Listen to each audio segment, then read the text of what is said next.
皆さん、こんにちは。マリアです。今日もちょっと日本語を聞いてみませんか？今日のテーマは、日本に住んでいなくても日本語に囲まれる環境を作る方法です。日本語を勉強している人の中には、日本に住んだらもっと早く日本語が上達するのに、日本に住んでいないから日本語を使う機会がないと思っている人も多いのではないでしょうか。もちろん日本に住むと日本語を見たり聞いたりする機会は増えます。でも日本に住んでいるだけで自然に日本語が話せるようになるわけではありません。反対に日本に住んでいなくても毎日生活の中に日本語を少しずつ取り入れることで日本語に囲まれた環境を作ることができます。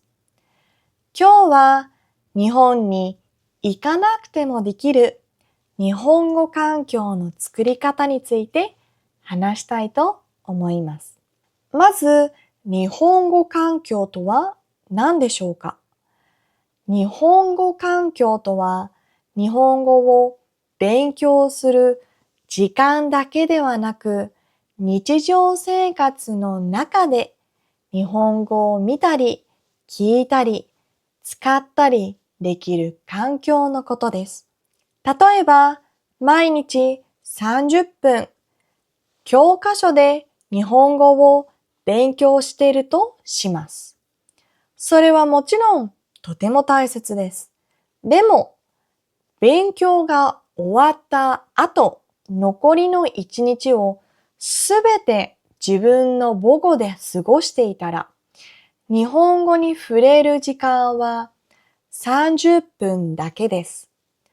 反対に、朝に日本語の音楽を聴いたり、スマートフォンで日本語を見たり、料理しながら日本語の動画を聞いたりすると、勉強以外の時間にも日本語に触れることができます。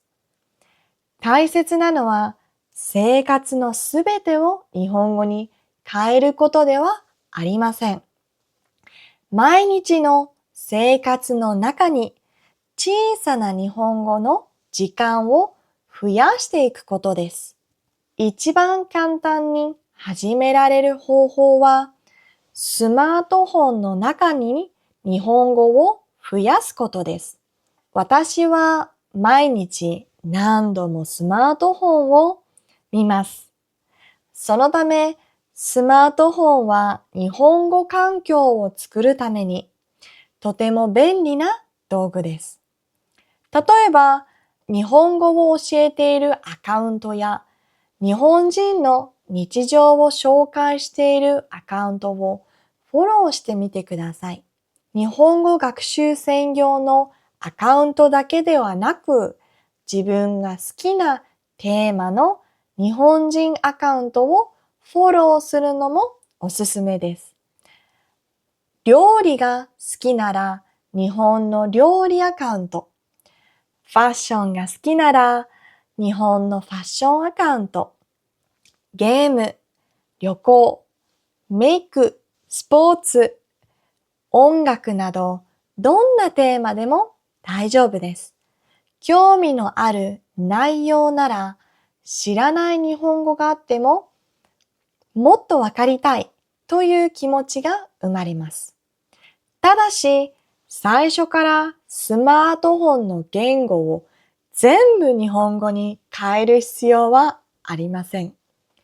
設定がわからなくなってストレスになる人もいるからです。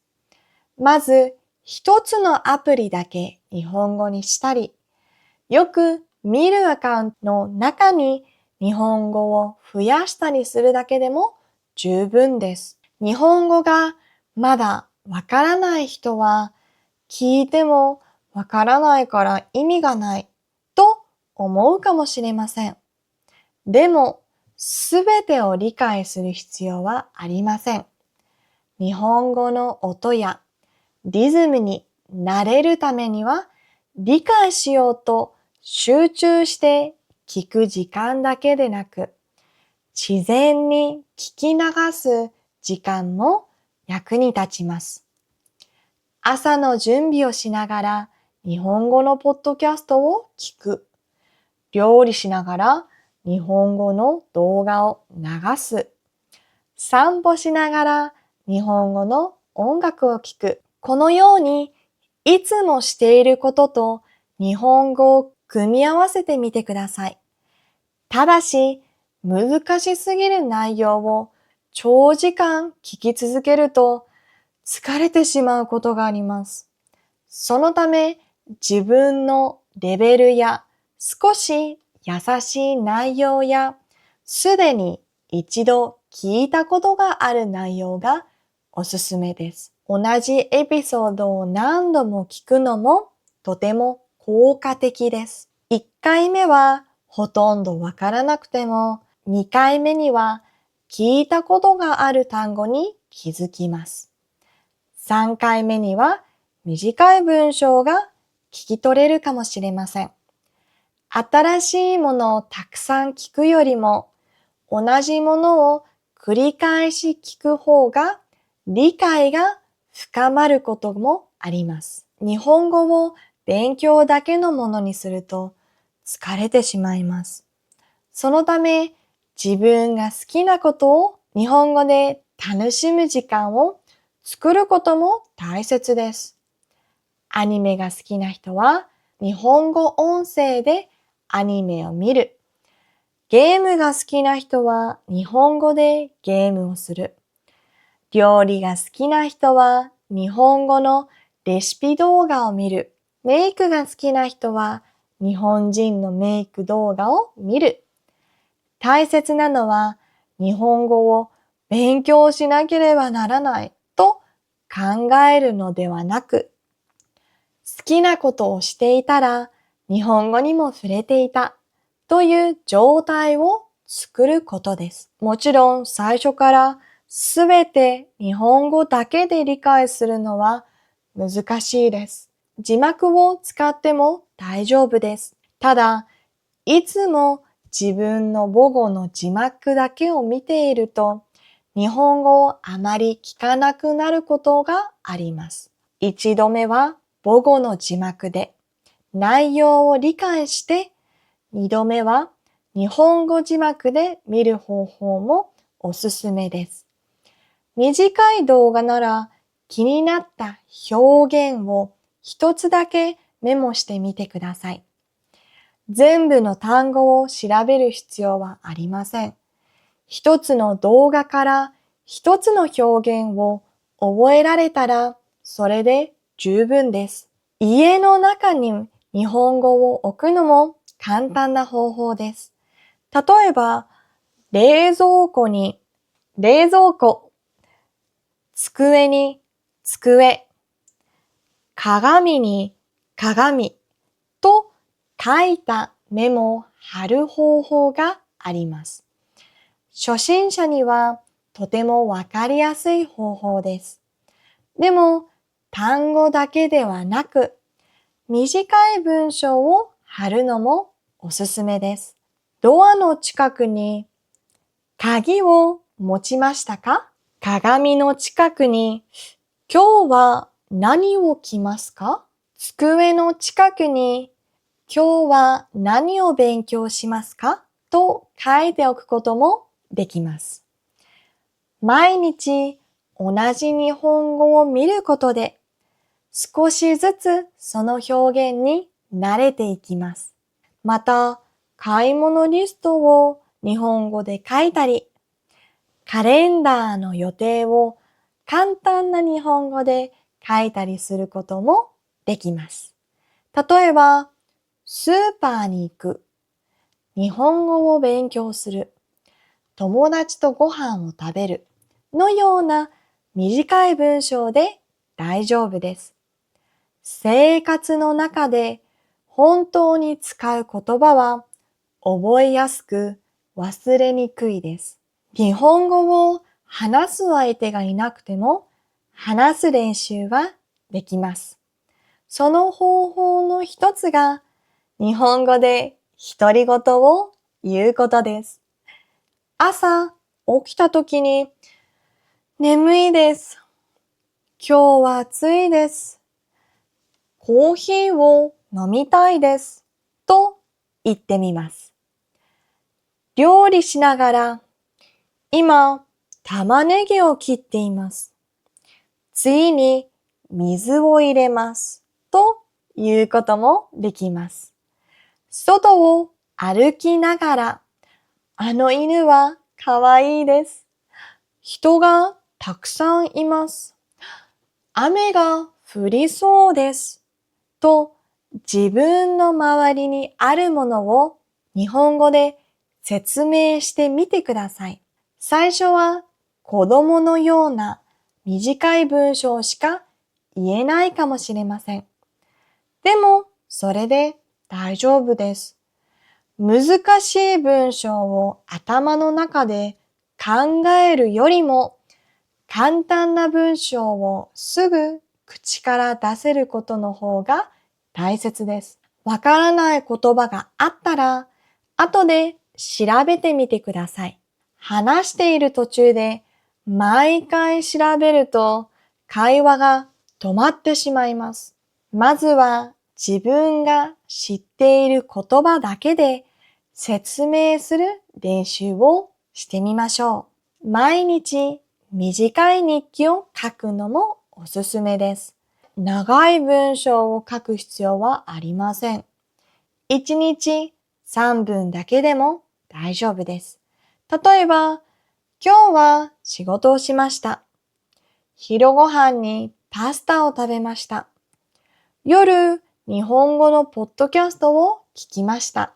このくらいの文章で十分です。文字を書くのが大変な人は、スマートフォンに日本語で音声メモを残す方法もあります。寝る前に1分だけ今日の出来事を日本語で話してみてください。毎日録音すると自分の話し方や発音の変化に気づくことができます。一人で作る日本語環境も大切ですが、人と日本語を使う機会があると、さらに勉強が楽しくなります。オンラインレッスンを受けたり、言語交換の相手を見つけたり、日本語学習者のコミュニティに参加したりすることができます。ただし、日本人の友達を作れば、自動的に日本語が上達するわけではありません。相手が英語や自分の母語を話せる場合、いつも簡単な言葉を使ってしまうこともあります。最初の15分は日本語だけで話す。毎週一つのテーマについて話す。など、小さなルールを決めるといいです。話す相手がいない場合は、オンラインのコメント欄に短い日本語を書くだけでも練習になります。日本語の原稿を見て、美味しそうです。私も言ってみたいです。この言葉を初めて知りました。とコメントしてみてください。見るだけでなく、自分から少し日本語を使うことで、日本語が生活の一部になっていきます。日本語を勉強していても、住んでいる場所によって日本語を話す機会がほとんどないこともあります。そして文法や単語をたくさん勉強していても、わかるけど話せない。頭の中ではわかっているけど、言葉がすぐに出てこないということもあります。そういう人は話すための時間を意識して作ってみてください。私はオンラインで1対1の日本語レッスンもしています。文法を勉強するレッスンだけでなく、50分間ほとんど会話だけするレッスンもできます。特別なテーマがなくても大丈夫です。今日あったこと、最近見た映画、好きな音楽、仕事のこと、旅行のことなど、普通の会話を日本語でするだけでもとてもいい練習になります。日本語を勉強したいというより、今日は誰かと日本語で話したいなという日でも大丈夫です。間違えても途中で言葉が出てこなくても大丈夫です。